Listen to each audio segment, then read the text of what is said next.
Hey guys, welcome back to my channel. Today we're going to be making the famous Nigerian jollof rice, but this time around the ingredients are not the one that can make you go break the vault of a bank. So today we're going to be using simple ingredients that are very affordable, that you can find easily and still be able to achieve the same exact result, if not better. Come with me, let's cook.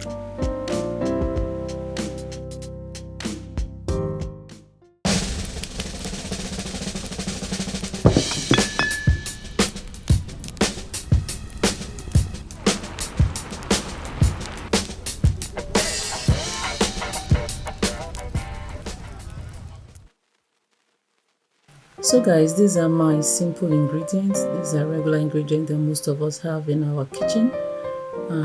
I have my vegetable oil. It could be canola oil or vegetable oil of your choice. I have my thyme, my curry, my onion powder.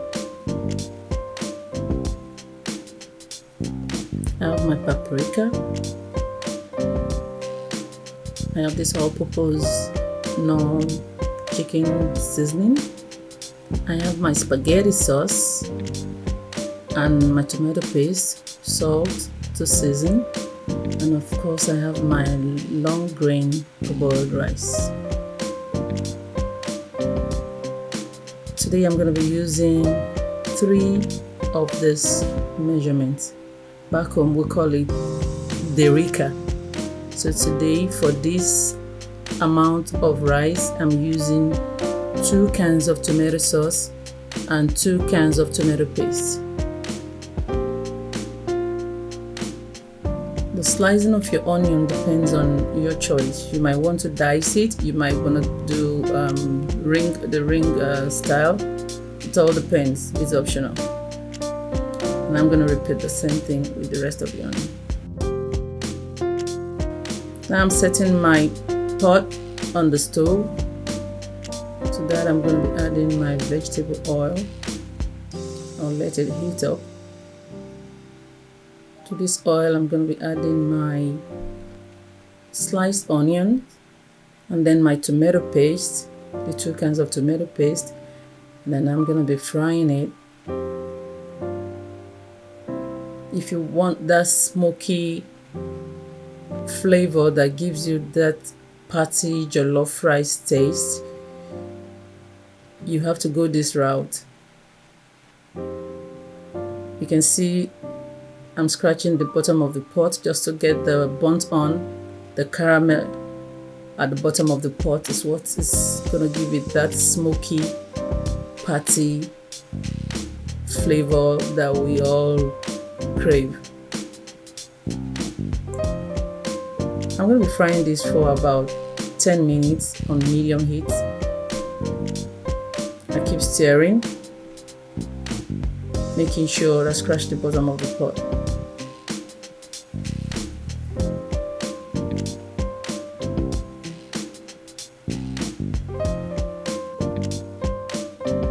So now I'm adding my tomato / pasta sauce.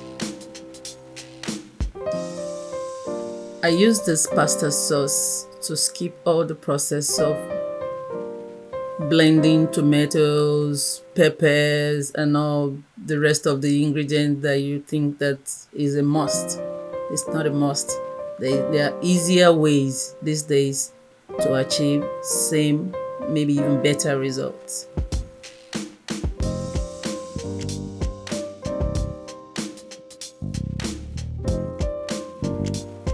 So I'm gonna stir, making sure that the base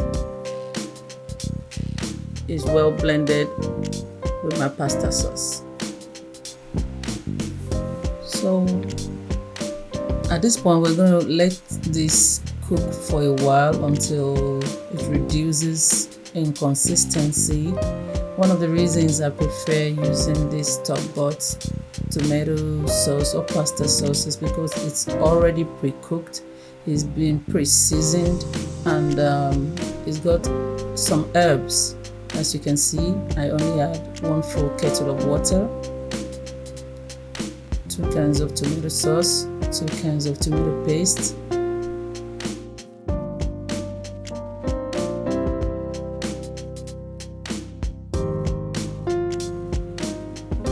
so here we have our ingredients. We got the paprika and everything going in now. Stir, stir, stir. And let me warn you, at this point there's going to be a lot of splashing because the sauce is thick, so you can keep a distance kinda, or use the longer spoon. So we'll let the sauce boil.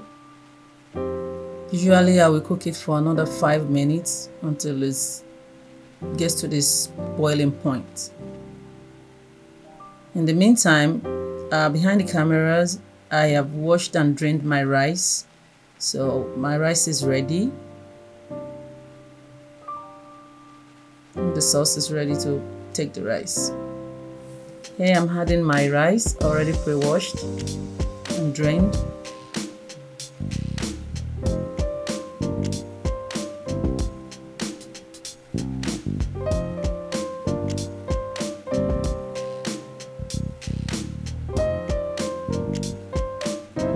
I'm going in with my spoon now and to stir,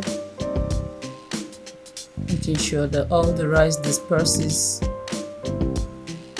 So we'll stop stirring the moment the rice is evenly distributed, and put the lid on the pot, cover it, let it cook for about 10 minutes without interruption. You can start it with high heat, you can start with medium, depends on the size of your pot. So while our rice is going, we're going to be starting the protein, start working on the chicken. I'm going to be using chicken thighs today.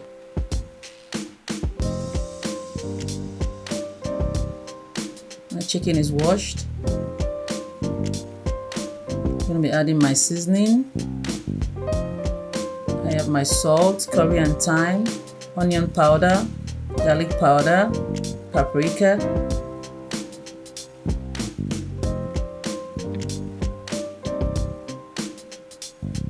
Dump everything in.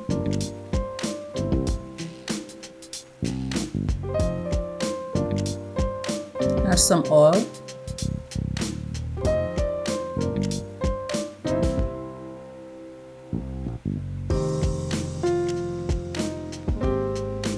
Going in with my hand, working all the seasoning in, making sure that all the chicken thighs are well coated with this flavor.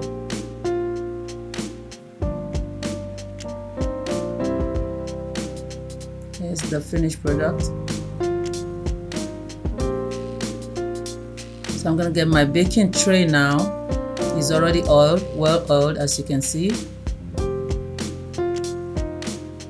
Be arranging my chicken thighs neatly on my tray. In the meantime, my oven is on. I set my oven to 350 and I let it preheat until the timer goes off.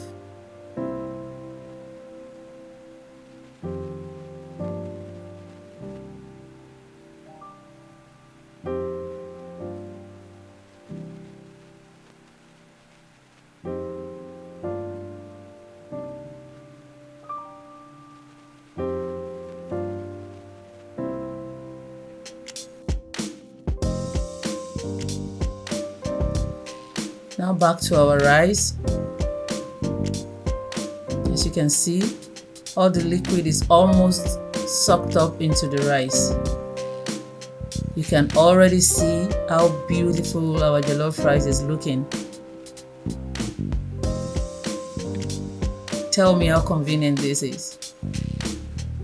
Compare this method to other methods that you've seen or that you've used, and tell me which is easier, which is the most perfect one.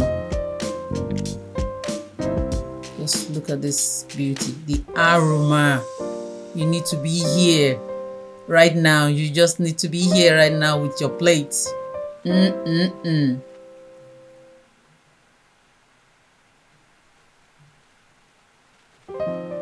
Get all the sides.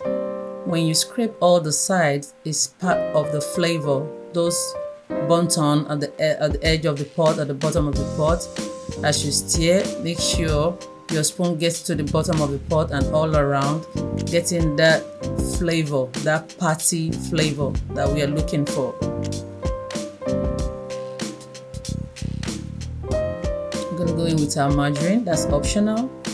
Some people like it, some people don't. But butter makes everything better.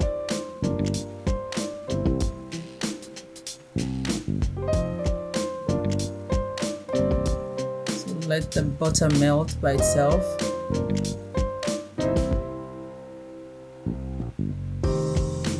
Go back to our chicken. Just look at these babies. Just look at them. Just look at this golden deliciousness. Here we are, back to our jollof rice. The butter is melted now. So I'm gonna go in with my spoon again. Stir, stir, stir. Scratching the bottom.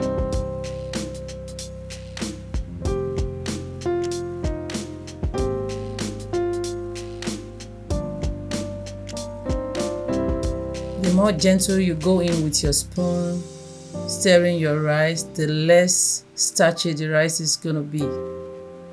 Too much stirring or too much grinding makes the rice sticky. The less stickier, the better.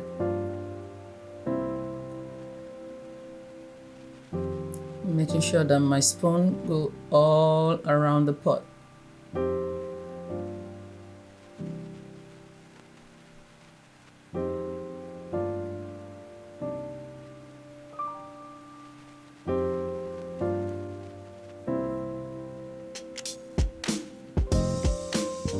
Guys, I have a confession. As an amateur YouTuber, as you all can tell, my recording is kind of amateur and it's not easy recording all by myself and cooking at the same time. I am still my own videographer and photographer. Please pardon my you know what I'm saying. Pardon me. I'll get better. I'll get better. Thank you all for sticking around and watching this video up till this point. If you are still watching this video, I will appreciate a like or a thumbs up from you. I appreciate if you can click the like and subscribe button. This will really help me. It will go a long way for me. Thank you guys for sticking around.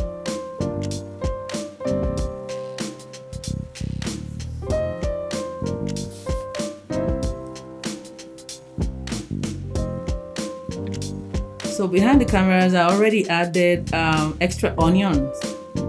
I like to finish my jollof rice with sliced onion. Just after the butter melts, I add some chopped onions. Some people like it sliced. Some people add some sliced tomatoes to theirs. I prefer not to add tomatoes to mine, just so that it gives it a lasting, the flavor remains for a longer time, in my opinion. Here we have the final product. Just look at this. Tell me this is not perfect. This is perfect, and the flavor is something to go for. For garnish today, we're gonna be making this tricolor coleslaw. It's just cabbage and carrots. So I have it already here. Something for the side. Voila! Here is the final product. So I'm gonna be having this lunch, well deserved, with my glass of sundae ice cream. Please join me. So guys, Here is our final product. I have my jollof rice, my coleslaw, and my grilled chicken.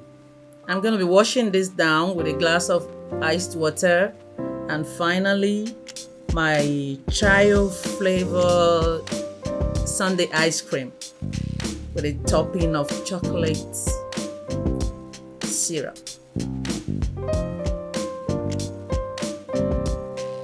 Voila!